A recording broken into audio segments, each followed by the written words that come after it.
আজকে খেলার শুরু থেকে শেষ পর্যন্ত 90 মিনিটের মধ্যে যদি কোনো কোচের ধারা বা কোনো কিছু ধারা যদি সিন্ডিকেট করে আমাদেরকে হারানো হয় তাই পরিণতি খুবই খারাপ হবে। আমি বলে দিলাম, প্রত্যেক জনের নাম ধরে ধরে একদম জবাবদিহিতা করতে হবে যে এটা কেন করলেন, কিসের জন্য ম্যাচটা হারাইলেন, আর প্রত্যেক জনের পরিবার সহ একদম গোষ্ঠী সহ উদ্ধার করে ফেলল।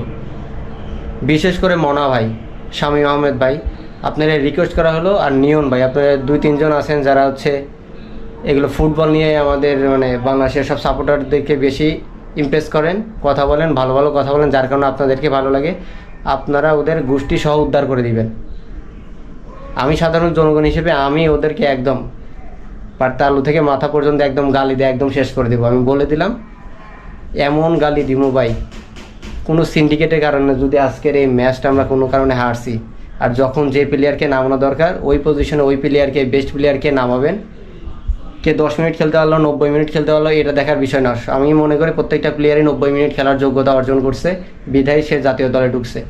তো অবশ্যই ম্যাচ জিতে তারপর আজকে ইনশাল্লাহ বের হবো।